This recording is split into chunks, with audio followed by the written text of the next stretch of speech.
Crime alert, जुर्म के खिलाफ आवाज।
ടീനേജ് ഓരോ ആൺകുട്ടിയുടെയും പെൺകുട്ടിയുടെയും ജീവിതത്തിൽ മറക്കാൻ പറ്റാത്തൊരു സമയം.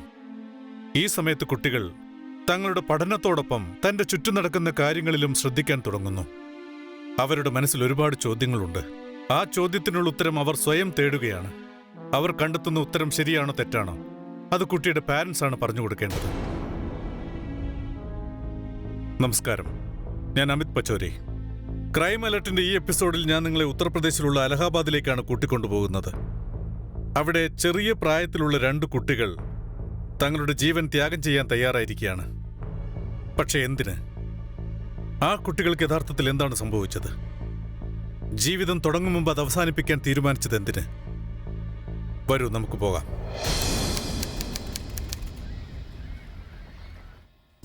നീ വന്നോ? വീണ്ടും കളിക്കാനാന്നും പറഞ്ഞിറങ്ങി പോരുത്. ഇനിയെങ്കിലും ബുക്ക് എടുത്ത് ഹോംവർക്ക് ചെയ്യാൻ നോക്ക്. മമ്മി, ഞാൻ ഇത്തിരി നേരത്തേക്ക് ഒന്ന് പുറത്തു പോയിട്ട് ഉടനെ ഇങ്ങ് വീട്ടിലേക്ക് വന്നേക്കാം. അത് ശരി. ഇങ്ങനെ കളിച്ചും രസിച്ചും നടക്കാനാണോ നിന്റെ അച്ഛൻ ഇത്രയും വലിയ സ്കൂളിൽ നിനക്ക് അഡ്മിഷൻ മേടിച്ചു തന്നത്? അല്ല, ഞാൻ അറിയാതെ ചോദിക്കുക. നീ ഇങ്ങനെ ക്രിക്കറ്റ് കളിച്ചെന്താ ധോണിയാവാൻ പോവാണോ? ഇനിയെങ്കിലും പഠിത്തത്തിൽ ശ്രദ്ധിക്ക്. വേഗം ചെന്ന് ബുക്ക് എടുത്ത് പഠിക്കാൻ നോക്കടാ. അതുമല്ല, ബോർഡ് എക്സാമിങ് അടുത്തെത്തി. ഇനി തോറ്റെങ്ങാനും പോയാലുണ്ടല്ലോ, നിനക്ക് വേണ്ടി ചെലവാക്കിയ കാശ് മൊത്തം വെള്ളത്തിലാവും. എന്തിനാ അവന് വഴക്ക് പറയുന്നേ? അവൻ കൊച്ചുകുട്ടിയല്ലേ. ഇപ്പൊ കളിച്ചില്ലെങ്കിൽ പിന്നെ എപ്പോഴും അവൻ കളിക്കുക. നീ പോയി കളിക്കുമോനെ, എന്നിട്ട് വേഗം വരണം കേട്ടോ. Okay Angkor. പപ്പാതെ മോഹിത് വിളിക്കുന്നു, ഞാൻ പോയിക്കോട്ടെ. ചെല്ല്. നിങ്ങളാണ് ഇവനെ വഷളാക്കുന്നത്. ബൈ അച്ഛാ, ബൈ അമ്മേ. പെട്ടെന്ന് വരണേ. ഒരു ബൈ. നീ പെട്ടെന്ന് ചായ എടുക്ക്. നിങ്ങൾ ചെന്ന് കൈയും കാലം കഴുകിയിട്ട് വാ, കൊണ്ടുവരാം.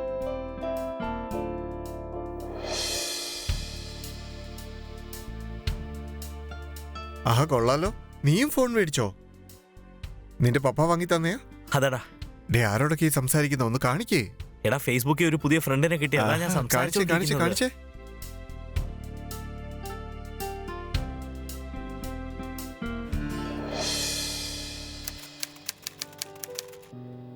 പപ്പ, അത് എനിക്കൊരു 200 രൂപ വേണം. 200 രൂപയോ? എന്തിനാ നിനക്ക് 200 രൂപ? ഇന്നലെയല്ലേ നിനക്ക് ഞാൻ പൈസ തന്നത്? അപ്പോഴത്തേക്കും അത് മുഴുവൻ ചെലവാക്കി തീർത്തോ? അമ്മ, ഇപ്പോഴൊക്കെ ഒരു ഐസ്ക്രീം മേടിക്കാൻ പോയാൽ അവിടെ തന്നെ ഏറ്റവും കുറഞ്ഞത് 100 രൂപ ചെലവാവും. ഞാൻ തരാം മോനെ. ഇന്ന്. Thank you. ബൈ. ബൈ. നിങ്ങൾ എന്ത് പണിയായി കാണിക്കുന്നേ? സർക്കാർ ഉദ്യോഗം ഉണ്ടെന്ന് വെച്ച് നിങ്ങൾ സമ്പാദിക്കുന്ന കാശ് മുഴുവൻ മോന് വേണ്ടി അനാവശ്യമായിട്ട് ചെലവാക്കണമെന്നുണ്ടോ? അവന്റെ പഠിത്തത്തിന് തന്നെ എത്ര കാശാ ചെലവാക്കുന്നേ? വലിയ സ്കൂളിൽ അഡ്മിഷൻ മേടിച്ചു കൊടുത്തത് അവൻ നന്നായിട്ട് പഠിക്കാൻ വേണ്ടിട്ടല്ലേ? നിങ്ങളുടെ ശമ്പളത്തിന്റെ പകുതിയോളം അവന്റെ ട്യൂഷൻ ഫീസും സ്കൂൾ ഫീസും ഒക്കെ ആയിട്ട് ചെലവാകുക. ഇങ്ങനെ പോയാൽ നിങ്ങൾ എങ്ങനെ അവനെ എഞ്ചിനീയറിംഗ് പഠിപ്പിച്ചു തീർക്കും? നീ ടെൻഷൻ ആവണ്ട, പതിയെ അവനെല്ലാം മനസ്സിലായിക്കോളും. ഇപ്പൊ ചെറിയ കുട്ടിയല്ലേ അവൻ.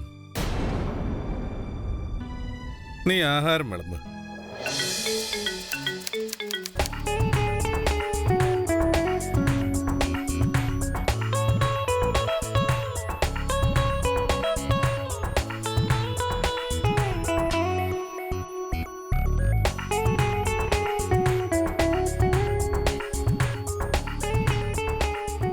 ചെറുക്കൻ ഈ മോഹിത് ബിൻ എവിടെ പോയി കിടക്കുന്നത്?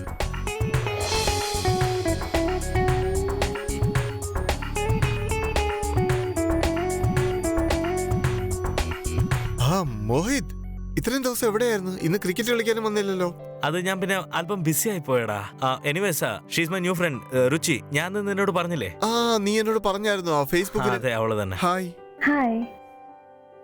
എന്നാ എടാ, നമുക്ക് പിന്നെ സംസാരിക്കാം കേട്ടോ. ഞാൻ പോവാ. വാ പോ.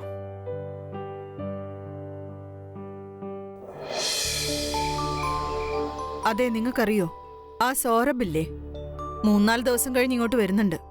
അവനിവിടെ എന്തോ ജോലി ഉണ്ടെന്ന്. 3-4 ദിവസം ഇവിടെ നിൽക്കുമെന്നാ പറഞ്ഞ്, പിന്നെ തിരിച്ചു പോവത്രേ. സൗരഭോ, നിന്റെ അനിയന് ഇവിടെ എന്തെങ്കിലും ജോലിയുണ്ടോ? ആ, പറയുന്നുണ്ടായിരുന്നു അവന് അലഹാബാദ് യൂണിവേഴ്സിറ്റിയിൽ കിട്ടിയെന്ന്. അവനെ കാണാൻ എങ്ങാനും വരുമായിരിക്കും. പാപ്പ, എനിക്കൊരു മൊബൈൽ ഫോൺ വേണമായിരുന്നു. മൊബൈലോ? എന്തിനാടാ നിനക്കിപ്പോ മൊബൈല്? മൊബൈൽ ഉപയോഗിക്കാനുള്ള പ്രായമൊന്നും ആയിട്ടില്ല നിനക്ക്. മൊബൈൽ വേണത്ര. പഠിച്ചൊരു ഉദ്യോഗം നേടിയിട്ടേ മൊബൈൽ എന്താ റോക്കറ്റ് വേണേലും വാങ്ങിച്ചോ. മൊബൈലിന്റെ ഒരു കുറവൂടെ ഉള്ളവന്. നീ കഴിക്കുമോനെ? നിങ്ങളൊന്നും മിണ്ടാതിരിക്കുന്നുണ്ടോ? ഞാൻ പറയുമ്പോ നിങ്ങൾ ഇടയിൽ കേറണ്ട. ദിവസം ചെല്ലുന്തോറും ചെറുക്കം വഷളായിക്കൊണ്ടിരിക്കുക. നിങ്ങൾ അവനെ കൊഞ്ചിക്കാൻ നിൽക്കണ്ട. പഠിക്കടാ, പഠിക്കാൻ നോക്ക്. ഞാൻ വീണ്ടും പറയാ, പഠിക്കാൻ നോക്ക്. അല്ലെങ്കിലേ നിന്റെ കൂടെ പഠിച്ചവരൊക്കെ നല്ല ജോലി നേടും. നീയോ തേരാപ്പാര നടക്കേണ്ടി വരും. മൊബൈല് വേണോ അത്ര അവന്? നിങ്ങൾ കഴിക്കാൻ നോക്ക്, എല്ലാം തണുത്തു നീ പോകും. കഴിക്കുമോനെ? എടുത്ത് കഴിക്ക്. ടെക്നോളജി ഇല്ലാതെ ഇന്നൊരു ജീവിതമില്ല എന്നുള്ളത് തികച്ചും സത്യമാണ്. കാലവും സമയവും മാറിയപ്പോൾ ടെക്നോളജിയും മാറിപ്പോയി. ടെക്നോളജിയോടൊപ്പം മാറുകയാണ് നമ്മുടെ ചിന്താഗതിയും നമ്മുടെ ജീവിത ശൈലികളും. ഇന്നത്തെ കാലത്ത് മൊബൈൽ ഫോൺ ഒരു അത്യാവശ്യ വസ്തുവായി മാറി. മൊബൈൽ ഫോൺ ഇല്ലാത്തൊരു ജീവിതത്തെക്കുറിച്ച് നമുക്ക് ആലോചിക്കാൻ പോലും പറ്റുന്നില്ല. കൂട്ടുകാരെ, ടെക്നോളജി നമുക്ക് 100 കണക്കിന് നന്മ ചെയ്യുന്നുണ്ട്, അതുപോലെ കുറെ തിന്മകളും ചെയ്യുന്നുണ്ട്. അത് നമ്മൾ മനസ്സിലാക്കണം. നമുക്കറിയാവുന്ന ടെക്നോളജി എങ്ങനെ ഉപയോഗിക്കണമെന്ന് മനസ്സിലാക്കണം. അത് തെറ്റായ രീതിയിൽ ഉപയോഗിച്ചാൽ പടുകുഴിയിലായിരിക്കും നമ്മൾ ചെന്ന് വീഴുക.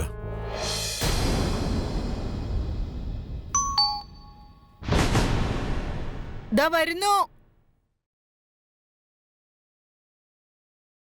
ആഹാ മോനെ, നന്നായി വരട്ടെ.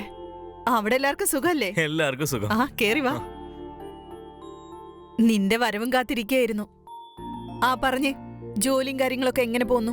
എല്ലാം നല്ല രീതിക്ക് നിങ്ങളുടെ അനുഗ്രഹം കാരണം പോകുന്നുണ്ട്. ദേ ഇത് കണ്ടോ, ഒരു മിനിറ്റ്. അമ്മ നിങ്ങൾക്ക് വേണ്ടി എന്തൊക്കെയോ തന്നയച്ചിട്ടുണ്ട് ഇങ്ങോട്ട്. ഇതെന്താടാ?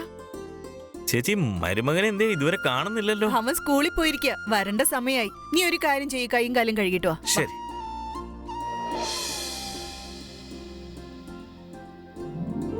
Hi uncle. മോനെ, എത്ര സമയം നിനക്ക് വേണ്ടി വെയിറ്റ് ചെയ്തെന്നറിയോ? വാ, എന്റെ ഒപ്പം ഒന്ന് സമയം ഷെയർ ചെയ്യുന്നീയേ. ഒരു കാര്യം പറഞ്ഞ, നിന്റെ പഠിത്തമൊക്കെ എങ്ങനെയാ പോകുന്നത്?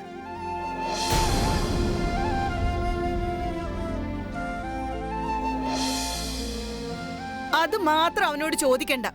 പഠിത്തം അല്ലാതെ ബാക്കി എല്ലാ കാര്യങ്ങളും നന്നായിട്ട് ചെയ്യുന്നുണ്ടവൻ. ഇപ്പൊ മൊബൈല് വാങ്ങിച്ചു കൊടുക്കാത്തതിന്റെ ഒറ്റ ദേഷ്യമുള്ള സാറിന്. അത് ശരി. അപ്പൊ നിനക്ക് മൊബൈല് വേണോ അല്ലേ? ഇതാണോ വലിയ ആനക്കാര്യം? എന്റെ കൈവശം 2 ഫോൺ ഉണ്ടെന്നേ. ഒന്ന് ഞാൻ നിനക്ക് തന്നേക്കാന്നേ. നീ എന്താ ഈ പറയുന്ന സൗരഭേ? നീ എന്തിനാ നിന്റെ മൊബൈൽ അവന് കൊടുക്കുന്നേ? ചേച്ചി, മൊബൈലൊന്നും അത്ര വലിയ കാര്യമല്ല. ഇപ്പൊ ഇവന് 15 വയസ്സല്ലേ ആയിട്ടുള്ളൂ. സന്തോഷമായിട്ടിരിക്കട്ടെ. വിവരം വെച്ചല്ലേ? അങ്കൂർ, നിനക്കുള്ള മൊബൈൽ ഫോൺ ഇപ്പൊ ഞാൻ തരാം. Thank you uncle. ഇഷ്ടായോ? സൂപ്പർ ആയിട്ടുണ്ട്.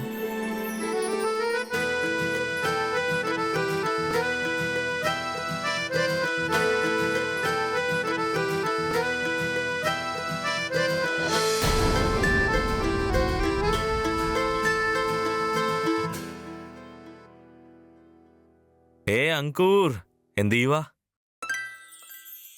നീ എന്റെ ഒപ്പം ഒന്ന് വന്നേ. എനിക്ക് എന്റെ ഫ്രണ്ടിനെ ഒന്ന് കാണാൻ പോണോന്നേ. നിനക്ക് നിന്റെ ഫേവറേറ്റ് ഐസ്ക്രീം ഞാൻ മേടിച്ചു തന്നേക്കാം. ബാ, സൂക്ഷിച്ചിറങ്ങ.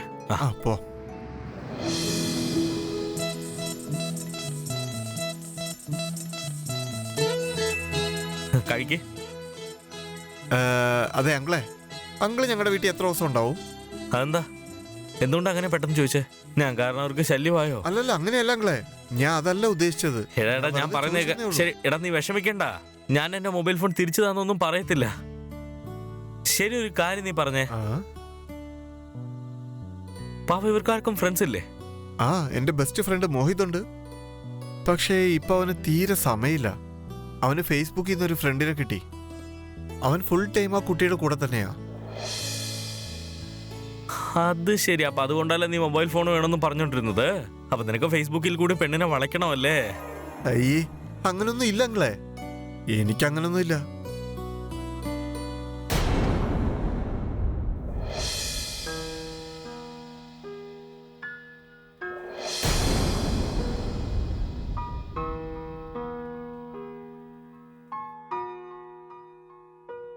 ചേച്ചി, ഞാൻ ഇനിയും കുറച്ച് ദിവസം കൂടെ ഇവിടെ താമസിക്കാൻ പോവാ. കുറച്ചെന്റെ ജോലി കാര്യങ്ങളും കൂടെ ഓർമ്മ വന്നു. അന്ന് അതുകൂടെ ചെയ്തേക്കാൻ ഓർത്തു. ഇതിലിപ്പോ ചോദിക്കാൻ എന്താ ഉള്ളത്? ഇത് നിന്റെ ചേച്ചിയുടെ വീടല്ലേ? പിന്നെ അങ്കൂറിന് ഒരു കൂട്ടാകുമല്ലോ അല്ലേ? അങ്കൂർ, നീ ഭയങ്കര ബിസിയാ. ആ പപ്പ പറപ്പാ. എടാ അങ്കൂറെ, ഇന്ന് നമുക്ക് ഒന്നിച്ച് കിടന്നുറങ്ങാം. നമുക്ക് മൊബൈലിൽ ഗെയിംസും കൂടെ കളിക്കാം. ഓക്കെ?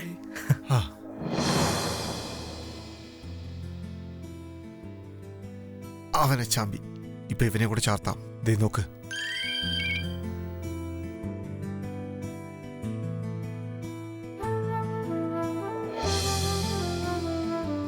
അത് ശരി. അപ്പൊ പെണ്ണുങ്ങളുടെ മെസ്സേജും വരാൻ തുടങ്ങിയല്ലേ? ഏതാടാ ഈ പെണ്ണ്? അങ്ങനൊന്നും ഇല്ല അങ്ങളെ. അങ്ങള് വിചാരിക്കുന്ന പോലെ ഒന്നുമില്ല. ഇത് ജസ്റ്റ് ഞങ്ങള് ഫേസ്ബുക്ക് ഫ്രണ്ട്സ്, അത്രേ ഉള്ളൂ. അതിന് മേലെ ഒന്നുമില്ല. ഫ്രണ്ട് ആണെങ്കിൽ ഓക്കെ, കുഴപ്പമൊന്നുമില്ലടാ. അപ്പിനെ നമുക്ക് കിടന്നുറങ്ങാം. വാ, നീ ഇപ്പൊ ചേഞ്ച് ചെയ്തിട്ട് വന്ന് വാ. ആ okay.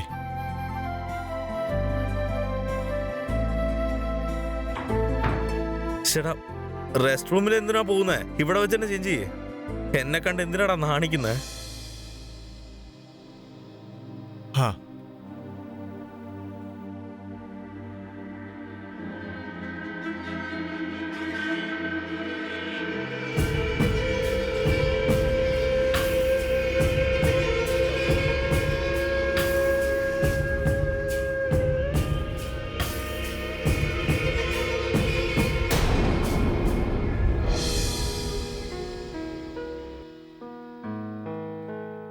Good morning uncle. Good morning anti.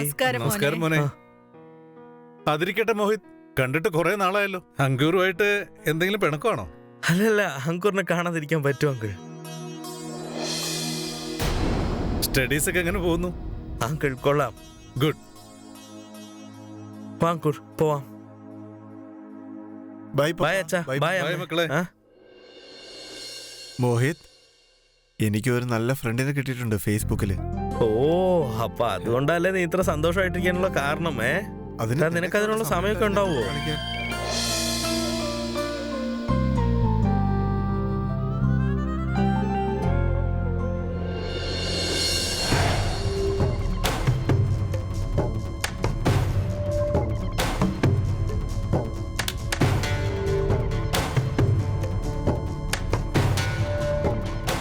Hello, എന്റെ ജോലി കഴിഞ്ഞായിരുന്നോ?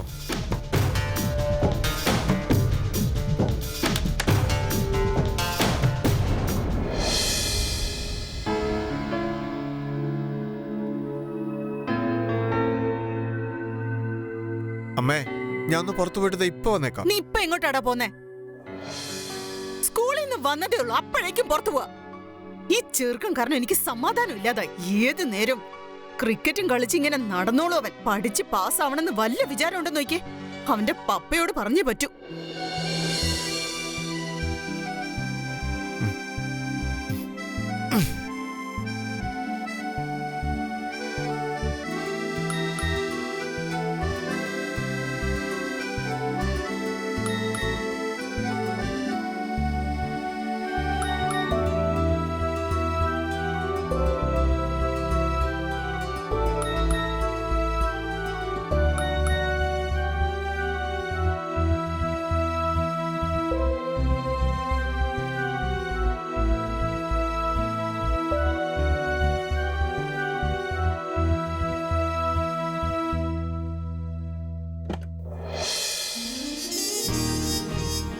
ഉറങ്ങിയോ?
വീട്ടിലെന്റെ അന്വേഷണം പറയണം. എന്നാ ഓക്കെ, ഞാൻ ഇറങ്ങുവാ.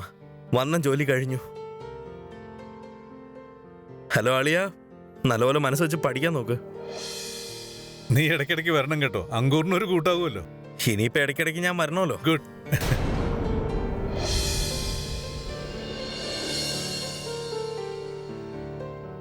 ശരി അളിയ, ഞാൻ ഇറങ്ങട്ടെ. നന്നായി വരട്ടെ. ചെന്നിട്ട് എന്നെ വിളിക്കണം കേട്ടോ. Okay, bye by.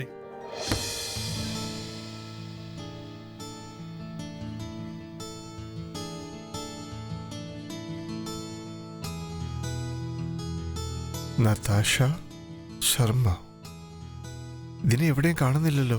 മെസ്സഞ്ചറിലും കൂടെ ഒന്ന് തപ്പി നോക്കാം.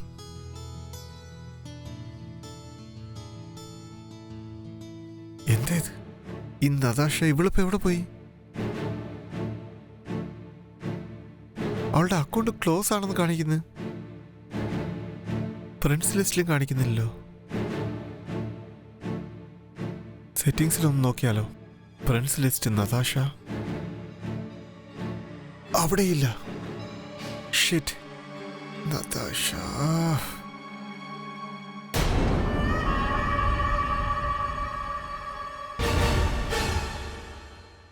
അടുത്ത ഇനി എന്താ ചെയ്യണ്ടേ? അത് ഞാൻ വഴിയെ പറയാം. ഓക്കെ.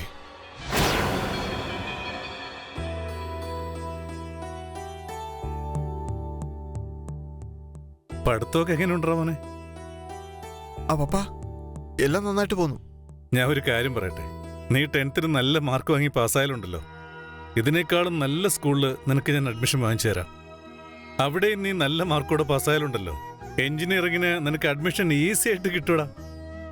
മനസ്സ് വെച്ച് നന്നായി പഠിക്കണം കേട്ടോ. എനിക്കറിയാം നീ സ്മാർട്ടാ, നീ പാസ്സാവും. നിന്റെ ഭാവിയും നമ്മുടെ കുടുംബത്തിന്റെ ഭാവിയും നിന്റെ കയ്യിലാ. അതുകൊണ്ട് മോൻ നന്നായി പഠിക്കണം, മനസ്സിലായോ? മോൻ ഉറങ്ങിക്കോ, നാളെ സ്കൂളിൽ പോകണ്ടല്ലേ?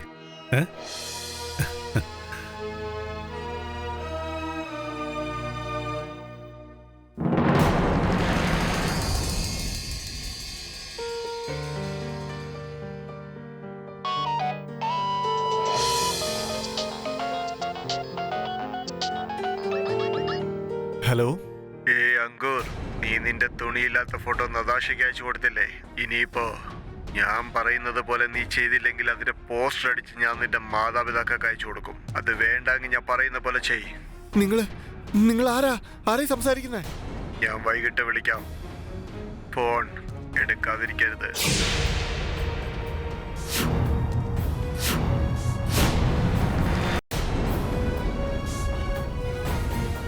എന്ത് പറ്റി മോനെ? നീ ഇന്ന് സ്കൂളിൽ പോകുന്നില്ലേ? പപ്പ, എനിക്ക് ചെറുതായിട്ട് വയറ് വേദനിക്കുന്നത്. ഞാനിന്ന് സ്കൂളിൽ പോകുന്നില്ല. ശരി.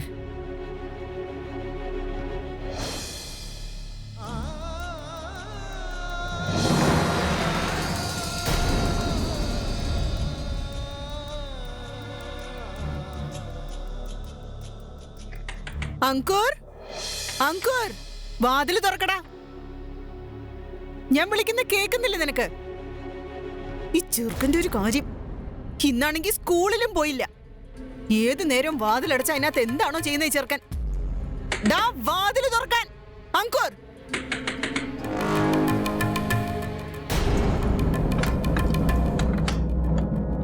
ഒന്നുമില്ലമ്മേ, എനിക്ക് ശരീരത്തിന് സുഖമില്ല. അത് ശരി, നിനക്ക് സുഖമില്ലാതായല്ലേ? പഠിക്കാതിരിക്കാൻ ഓരോ കാരണങ്ങൾ ഒപ്പിക്കാൻ എനിക്ക് നന്നായിട്ട് അറിയാടാ. പരീക്ഷ ഇങ്ങ് അടുത്തെത്തി, എന്നിട്ട് അവൻ സുഖമില്ലെന്നും പറഞ്ഞ് മടി പിടിച്ചിരിക്കുന്ന നിന്റെ പപ്പ ഇങ്ങ് വരട്ടടാ. പറയുന്നുണ്ട് ഞാൻ. ഡാ, നിന്റെ ഈ അഭിനയം ഉണ്ടല്ലോ, ഇത് നീ എന്റെ അടുത്ത് എടുക്കാൻ നോക്കണ്ട. മനസ്സിലായടാ നിനക്ക്? നീ പറയുന്നൊക്കെ പപ്പ വിശ്വസിക്കും, ഞാൻ വിശ്വസിക്കില്ല. ഈ ചെറുക്കനെ കൊണ്ട് ഞാൻ തോറ്റു.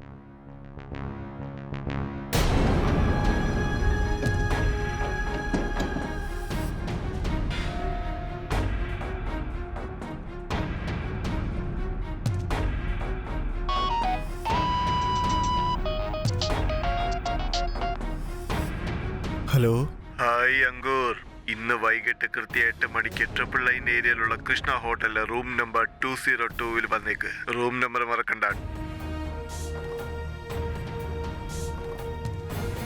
ഞാൻ ഇപ്പൊ എന്ത് ചെയ്യും?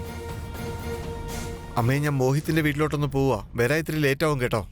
ആഹാ, മോഹിത്തിന്റെ വീട്ടിൽ പോകാൻ മാത്രം നിനക്ക് അസുഖമൊന്നുമില്ലല്ലേടാ? അല്ലേ?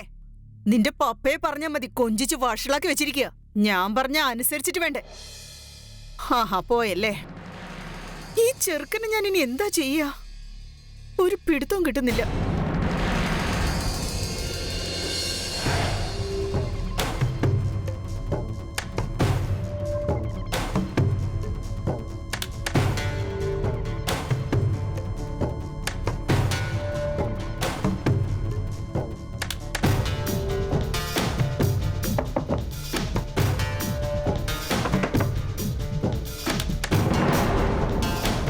കേറി വാ.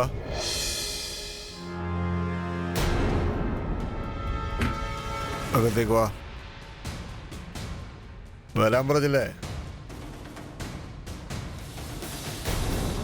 അങ്കിളെ, അങ്കൂർ, എന്തായി നടക്കുന്നത് അങ്കിളെ? അങ്കൂർ, പ്ലീസ് എന്നെ മരുമോനെ വിട്ടേക്ക്. പ്ലീസ് അവനെ വിട്ടേക്ക്. അവൻ പൊക്കോട്ട് വീട്ടിൽ. രണ്ടുപേരും കൂടെ അവിടെ ഇരിക്കേ. പ്ലീസ് ഇരിക്കടാ.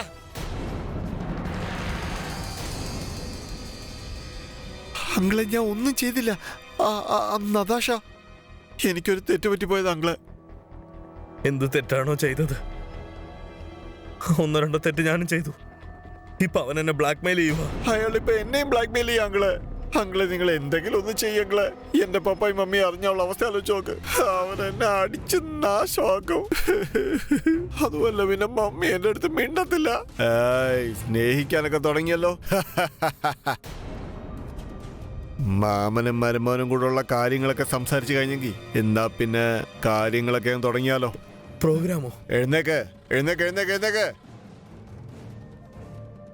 ഡമോനെ, ഊര്. നിന്റെ ഡ്രസ്സല്ല ഊര്. അയ്യോ, ഡ്രസ് ഊരാനോ? ഡ്രസ് എന്തിനാ ഊരുന്നേ? ഡേയ്, നാടകം അവസാനിപ്പിക്കടാ. നിന്റെ ഫോട്ടോ വീട്ടിലോട്ട് അയക്കട്ടെ. വേണ്ട വേണ്ട അങ്കിളെ, അങ്കിളെ എന്തെങ്കിലും ഒന്ന് പറയങ്ങളെ പ്ലീസ്. അങ്കിളെ അങ്ങനെ ചെയ്യലങ്ങളെ. ഊരടാ. ഊരാ ഊരാ ഊരാ, എന്ത് ചെയ്യല്ലേ?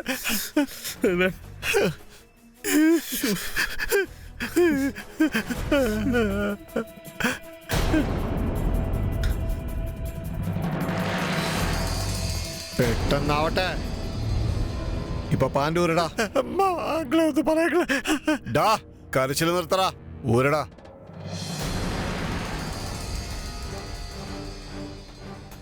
ഊര്. അവിടെ കൊണ്ടുവെക്ക്. എടാ മാമ, നീ ഊരടാ നിന്റെ വസ്ത്രമെല്ലാം. എന്റെ കാര്യത്തിന് എന്ത് വേണമെങ്കിലും ചെയ്ത് എന്റെ മരുമകനെ അങ്ങ് വിട്ടേക്ക്. വെറുതെ വിടാനോ? കൊള്ളാലോ. അപ്പൊ നിന്റെ ഫോട്ടോ ഞാൻ നാളെ പാലത്തിന്റെ താഴെ ഒട്ടിച്ചേക്കട്ടെ? വേണ്ട പ്ലീസ്. സീനിറക്കാടാ.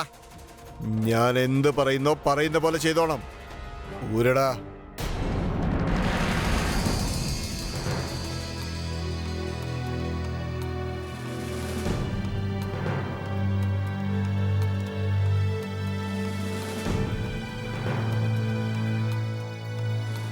അപ്പൊ എങ്ങനാ തുടങ്ങല്ലേ? എടാ, പെട്ടെന്നൊന്ന് കാര്യങ്ങൾ തുടങ്ങടാ. സമയമില്ലടാ നമ്മുടെ അടുത്ത്. എടാ മാമ, നിന്റെ മരുമോനെ പിടിച്ചിരുത്തടുത്ത്. എന്നിട്ട് പണി തുടങ്ങ്. പെട്ടെന്നാവട്ടെ.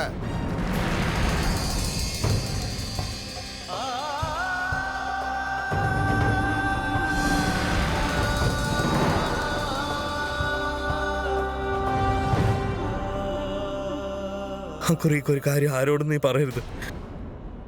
ഞാൻ പോവാ. നീ മുകളിലോട്ട് ചെല്ലേ. തന്റെ സ്വന്തം നഗ്ന ചിത്രങ്ങൾ കാരണം അങ്കൂർ വലിയൊരു പ്രശ്നത്തിൽ കുടുങ്ങിയിരിക്കുകയാണ്. ആ ബ്ലാക്ക് മെയിലർ അങ്കൂറിനെയും അവന്റെ അമ്മാവനെയും വെച്ചൊരു പോൺ വീഡിയോ ഉണ്ടാക്കി. മനസ്സിലായല്ലോ? ആ ബ്ലാക്ക് മെയിലർ കാര്യമായിട്ട് എന്തോ പ്ലാൻ ചെയ്യുന്നുണ്ട്. ഇപ്പൊ ചോദ്യം എന്തെന്നാൽ, അങ്കൂർ ഈ നടന്ന സംഭവത്തെക്കുറിച്ച് തന്റെ മാതാപിതാക്കളോട് പറയുമോ? അതല്ല ആ ബ്ലാക്ക് മെയിലർക്ക് മുമ്പിൽ തോറ്റുകൊടുക്കുമോ? വരൂ നോക്കാം.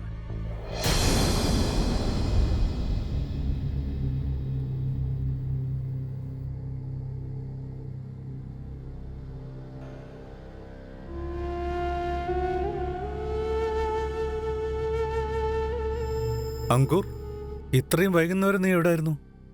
അത് ഞാൻ മോഹിത്തിന്റെ കൂടെ ആയിരുന്നു ഇത്ര നേരം.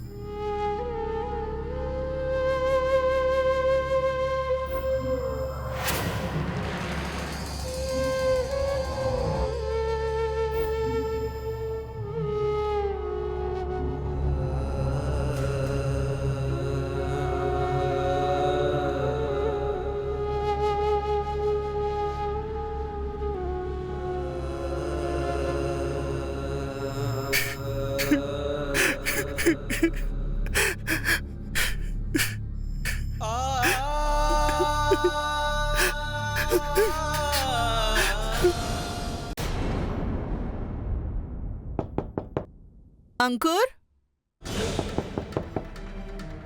കണ്ടല്ലോ. അങ്കൂർ, എന്ത് പുതിയ അഭിനയമാണ് ഈ ചെറുക്കൻ ഇപ്പൊ തുടങ്ങിയിരിക്കുന്നത്. ബോർഡ് എക്സാമിങ് അടുത്തെത്തി. ഈ ചെറുക്കനോ ബുക്ക് തുറന്നു പോലും നോക്കുന്നില്ല. മോഹിത്തിന്റെ വീട്ടിൽ പോണെന്ന് പറഞ്ഞാൽ മാത്രം ഇവന് യാതൊരു അസുഖവും ഇല്ല. എന്റെ തല പൊട്ടി തെറിക്കുമെന്നാ തോന്നുന്നേ. നിങ്ങൾ നേരിട്ട് കണ്ടല്ലോ മോന്റെ അഭിനയം. ഇനി എന്നോടൊന്നും ചോദിച്ചു പോരുത്. വിളിക്കുന്ന കേട്ടില്ലടാ. വാതില് തുറക്ക്. തല്ലിക്കൊല്ലും ഞാൻ ഈ ചെറുക്കനെ.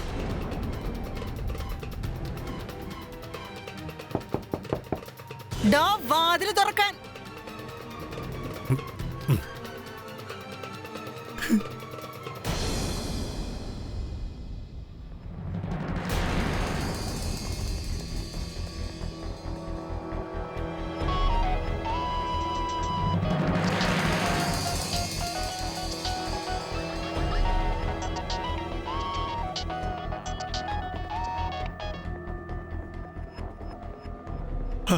ഹലോ.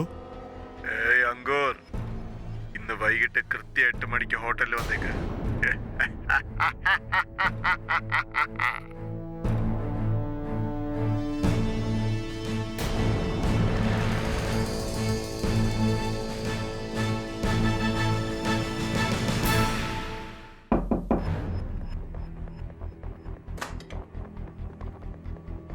കേറി വാ.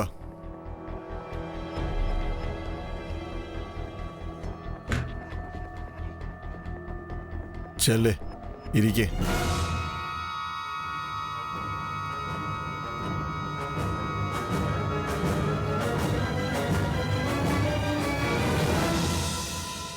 എന്നാ പിന്നെ രണ്ടുപേരും പെട്ടെന്ന് അങ്ങോട്ട് തുടങ്ങിയാട്ടെ.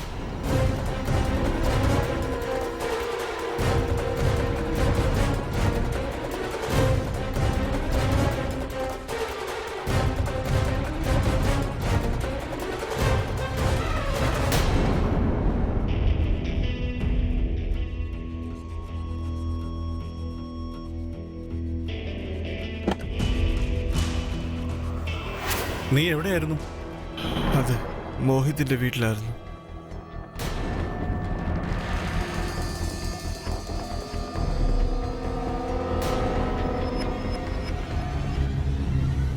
ദിവസം മുഴുവൻ മുറിയിൽ വാതിലടച്ചിരിപ്പ. മര്യാദയ്ക്ക് ഭക്ഷണം പോലും കഴിക്കുന്നില്ല.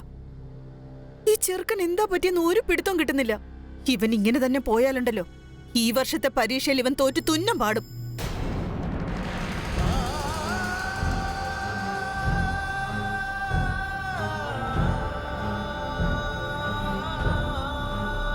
ചേട്ടത്തി,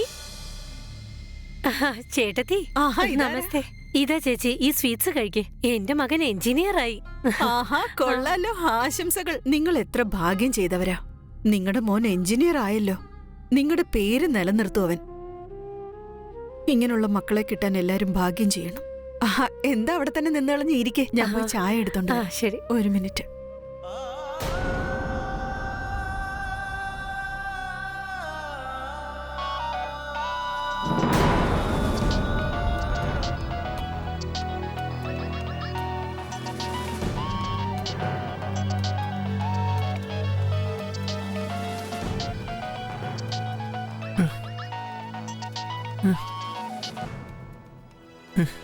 ഇപ്പൊ ഞാൻ എന്ത് ചെയ്യും? എന്ത് ചെയ്യും?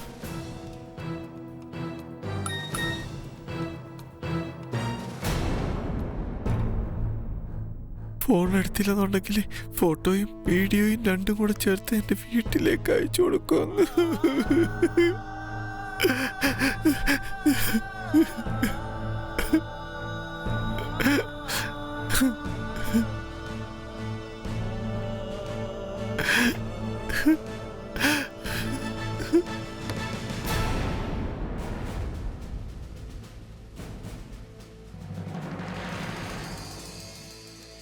അല്ല, മോഹിത് ഇവിടെ?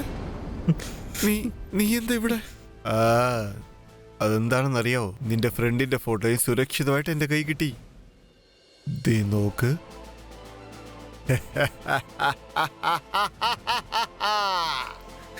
പ്ലീസ് പ്ലീസ് ആർക്കാ ഫോട്ടോ നിങ്ങൾ അയച്ചു കൊടുക്കരുത് പ്ലീസ്. ഞാൻ കാണിക്കില്ല. നിങ്ങളുടെ ആരുടെയും ഫോട്ടോ ആരെയും ഞാൻ കാണിക്കില്ല.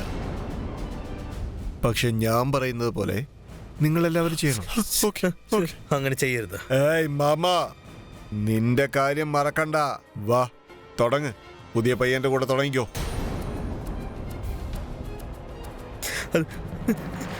ഞാൻ പറയുന്നത് പിന്നെ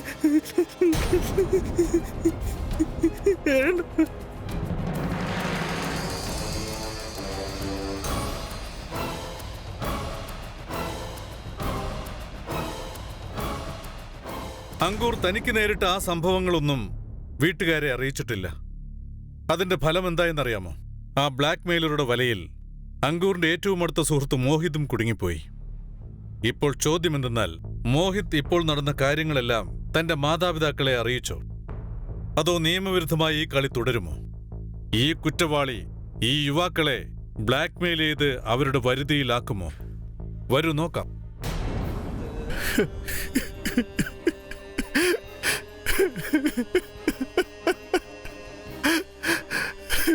നമ്മുടെ കുടുംബത്തിൽ ഇതുവരെ ആരും എഞ്ചിനീയർ ആയിട്ടില്ല.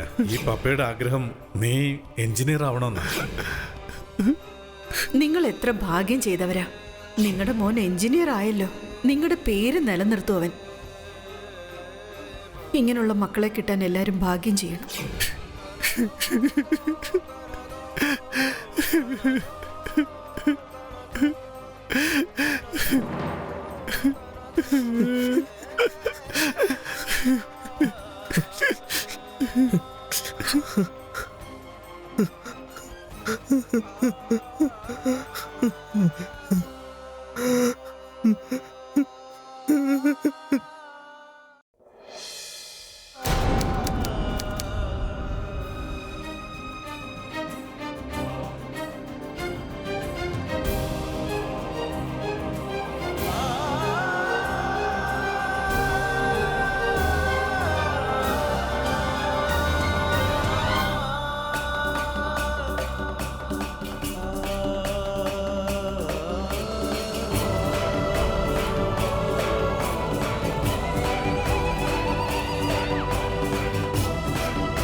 ആഹാ, സാർ എഴുന്നേറ്റ് കുളിച്ച് റെഡിയായോ?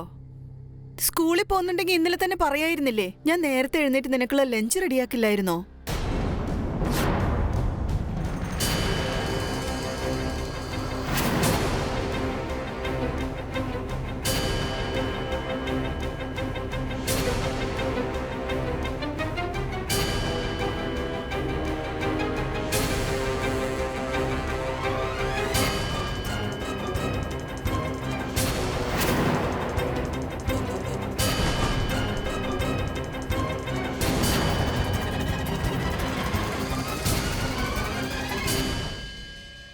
ഇതാ മോനെ, ഈ കാശിരിക്കട്ടെ.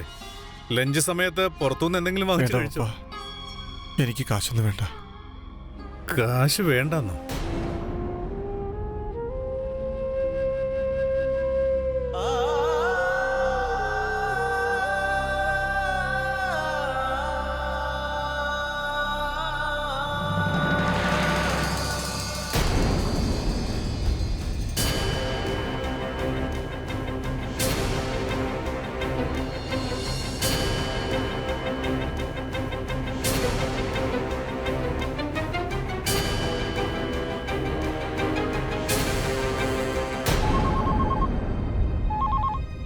ഹലോ,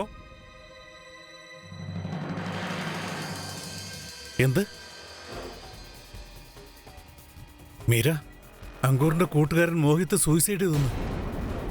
നിങ്ങൾ എന്തായി പറയുന്നേ? അതെ. അവൻ എന്തിനാ അങ്ങനെ ചെയ്തേ?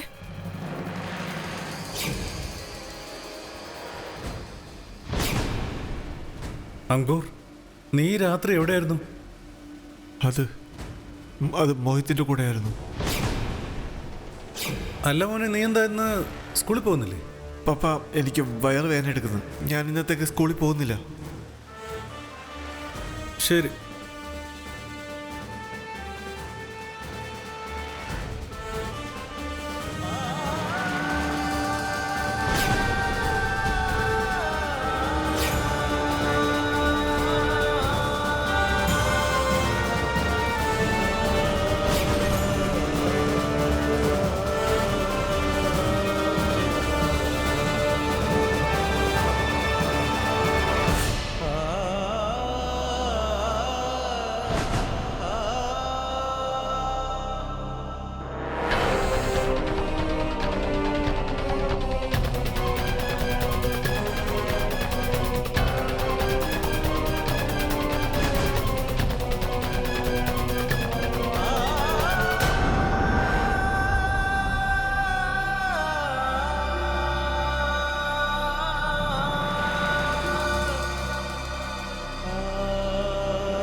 അങ്കൂർ,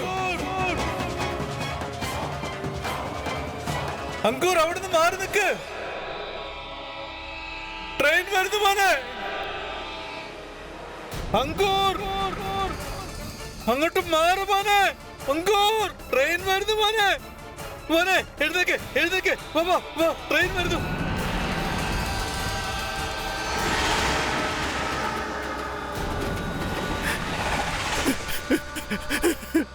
മോനെ, നിനക്ക് എന്താ പറ്റി? എന്താ മോനെ? വേണ്ടപ്പ, ഞാൻ മരിച്ചു പോക്കോട്ടെ, അത് നല്ലത്. ഞാൻ വളരെ വലിയൊരു തെറ്റ് ചെയ്തു അപ്പ. അങ്ങനെ എന്താ മോനെ പറ്റിയത്? എന്തിനാ നീ ഇങ്ങനെ ഒരു തീരുമാനം എടുത്തേ? നിനക്ക് എന്തെങ്കിലും സംഭവിച്ചിരുന്നെങ്കിൽ ഞങ്ങൾ എന്ത് ചെയ്യും മോനെ? നിന്റെ അമ്മയെ കുറിച്ച് നീ ഓർത്തു നോക്കിയോ? അവൾക്ക് നിന്നെ കുറിച്ച് എന്തൊക്കെ സ്വപ്നങ്ങളാന്ന് അറിയില്ലേ? നീ എഞ്ചിനീയർ ആവണമെന്നല്ലേ ഞങ്ങളുടെ ആഗ്രഹം. പറയും മോനെ, പറയും. എനിക്ക് വളരെ വലിയൊരു തെറ്റ് പറ്റിപ്പോയി മോനെ. തെറ്റിൽ നിന്ന് വേണം മോനെ നമ്മൾ ശരി പഠിക്കാൻ. എന്ത് തെറ്റാണെങ്കിലും അതിന് പരിഹാരമുണ്ട് മോനെ. അതിന് ജീവൻ കളയല്ല മോനെ വേണ്ടത്. എനിക്കറിയില്ല പപ്പ. പിന്നെന്താ മോനെ കാര്യം? പറയേ. അത് പപ്പ, ഞാൻ ഫേസ്ബുക്കിൽ നതാഷ എന്ന് പറയുന്ന ഒരു പെണ്ണിനോട് സംസാരിക്കുന്നുണ്ടായിരുന്നു.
സാറേ, ഞാൻ എന്താ ചെയ്തേ?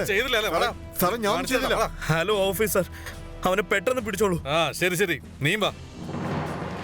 ആ മൊബൈൽ എടുക്ക, വണ്ടി കേട്ടവനെ.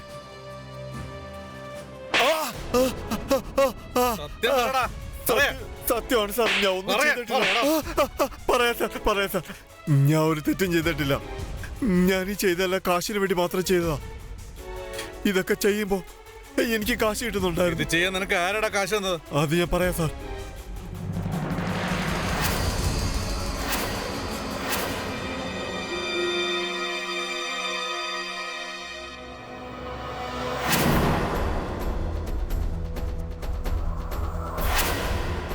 സൗരഭ്, പിടിക്കവനെ.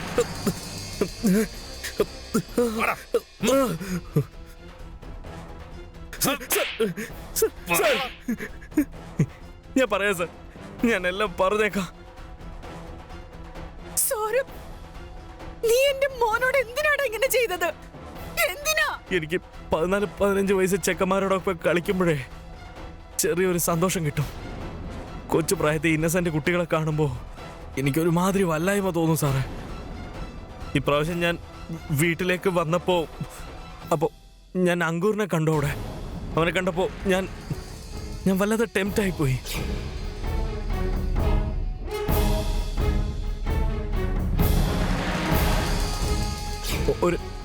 ഒരു പ്രാവശ്യം ഞാൻ ട്രൈ ചെയ്ത് നോക്കിയതാ. പക്ഷെ എങ്കിലും എനിക്ക് പേടിയുണ്ടായിരുന്നു. ഒരു പക്ഷേ ഇത് ചുറ്റിലുള്ള നാട്ടുകാർക്കും മനസ്സിലാവുന്നുള്ള ഒരു പേടി. അതുകൊണ്ട് ഞാനൊരു ചെറിയ പ്ലാൻ ചെയ്തു. എനിക്കറിയായിരുന്നു അങ്കൂറിന് ഫേസ്ബുക്കിൽ പെണ്ണുങ്ങളോടൊപ്പം ചാറ്റ് ചെയ്യുന്നത് വളരെ ഇഷ്ടമുള്ളൊരു കാര്യമായിരുന്നു. പിന്നെ ഞാൻ അവൻ്റെ ആ ഒരു കാര്യമൊക്കെ ഞാൻ മുതലെടുക്കാൻ തുടങ്ങി. പിന്നെ ഞാൻ ഫേസ്ബുക്കിൽ നട്ടാഷ എന്ന് പറഞ്ഞൊരു പെണ്ണിൻ്റെ ഫേക്ക് പ്രൊഫൈൽ ഞാൻ റെഡിയാക്കി. എന്നിട്ട് അത് ഞാൻ അവൻ്റെ ഒപ്പം അവൻ്റെ നഗ്നമായ ചിത്രങ്ങൾ ഞാൻ അതിൽ കൊടുത്തു.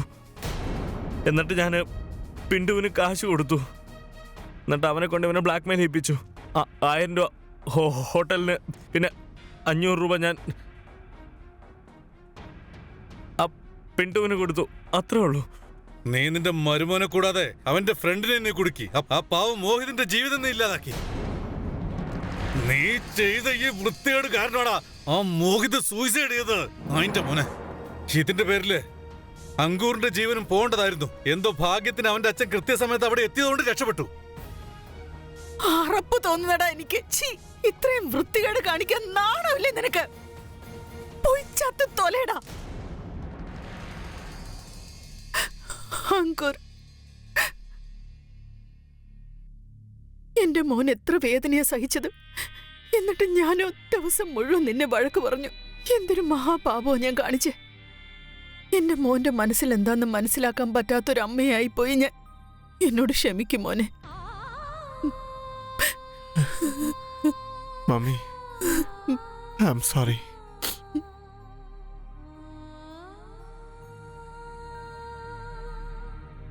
അങ്കൂറും മോഹിതുമെന്ന 15 വയസ്സ് പ്രായമുള്ള കുട്ടികളെ സൗരഭ് അതിഭയങ്കരമായ ചതിക്കുഴിയിലേക്ക് തള്ളിവിട്ടു. അത് കാരണം ആ 2 കുട്ടികളുടെയും ഭാവി ഇരുണ്ടതായി മാറിപ്പോയി. അതിനുശേഷം സംഭവിച്ചത്, നിഷ്കളങ്കരായ ആ 2 കുട്ടികളിൽ ഒരുവനായ മോഹിത്തിന് ഈ അന്യായം ഒട്ടും സഹിക്കാൻ കഴിഞ്ഞില്ല. പാവം ആ കുട്ടി ആത്മഹത്യ ചെയ്തു. ഇതുപോലെ കുട്ടികളെ മിസ്യൂസ് ചെയ്യുന്നവർ വേറെ ആരുമല്ല, അവരുടെ വളരെ അടുത്ത ബന്ധുക്കൾ തന്നെയാണ്. ഈ കാര്യത്തിൽ അലേർട്ടായിരിക്കണം കൂട്ടുകാരെ. ഒരുപക്ഷെ അങ്കൂർ തന്റെ അച്ഛനും അമ്മയും പറയുന്നത് കേട്ടിരുന്നെങ്കിൽ ഈ നടന്നതെല്ലാം ഒഴിവാക്കാമായിരുന്നു. ഒരുപക്ഷെ അങ്കൂർ നടന്ന കാര്യങ്ങളെല്ലാം തന്റെ അച്ഛനോടും അമ്മയോടും തുറന്നു പറഞ്ഞിരുന്നെങ്കിൽ ഈ കുറ്റം തടയാമായിരുന്നു. അതുപോലെ മോഹിത് അവന്റെ മാതാപിതാക്കളെ അറിയിച്ചിരുന്നെങ്കിൽ ഈ കുറ്റം തടയാമായിരുന്നു. പക്ഷെ എന്തു ചെയ്യാനാ, അങ്ങനെയൊന്നും സംഭവിച്ചില്ല. ഹൃദയം തകർക്കുന്ന ഇതുപോലെയുള്ള സംഭവം ഒരു സോഷ്യൽ നെറ്റ്വർക്കിംഗ് സൈറ്റിനെ തെറ്റായ രീതിയിൽ ഉപയോഗിച്ചതുകൊണ്ടുണ്ടായതാണ്. സൂക്ഷിക്കണം കൂട്ടുകാരെ. നിങ്ങൾ നിങ്ങളുടെ കുട്ടികൾക്ക് ഇന്റർനെറ്റ് എങ്ങനെ ഉപയോഗിക്കണമെന്ന് പറഞ്ഞു കൊടുക്കണം. ഇത് ശരിക്കും അതിഭയങ്കരമായ ഒരു കുറ്റമാണ്. ഇത്തരം കുറ്റകൃത്യങ്ങൾ നമ്മുടെ സമൂഹത്തിൽ വ്യാപകമായി നടക്കുന്നുണ്ട്. അതിനൊരു കാരണമേ ഉള്ളൂ, കുറ്റം ചെയ്യുന്നവർ നമ്മുടെ തൊട്ടടുത്ത് തന്നെയുണ്ട്. സൂക്ഷിക്കണം, എപ്പോഴും അലർട്ടായിരിക്കണം. നമ്മൾ നമ്മളുടെ കുട്ടികളുടെ ഗാർഡിയൻസ് ആയിരുന്നാൽ മാത്രം പോരാ, കൂട്ടുകാരുമായിരിക്കണം. അവരുടെ സൈലൻസിന് പിന്നിലുള്ള രഹസ്യം എന്താണെന്ന് മനസ്സിലാക്കണം. ഇതോടുകൂടി ഞാൻ അമിത് പച്ചോരി ക്രൈം അലർട്ടിന്റെ ഈ എപ്പിസോഡിൽ നിന്നും വിടവാങ്ങുന്നു. നമുക്ക് വീണ്ടും കാണാം അടുത്തയാഴ്ച ഇതുപോലൊരു ഷോക്കിംഗ് എപ്പിസോഡിനൊപ്പം. ഞാൻ വീണ്ടും പറയുകയാണ്, അതുവരെ സേഫായിരിക്കൂ, അലേർട്ടായിരിക്കൂ.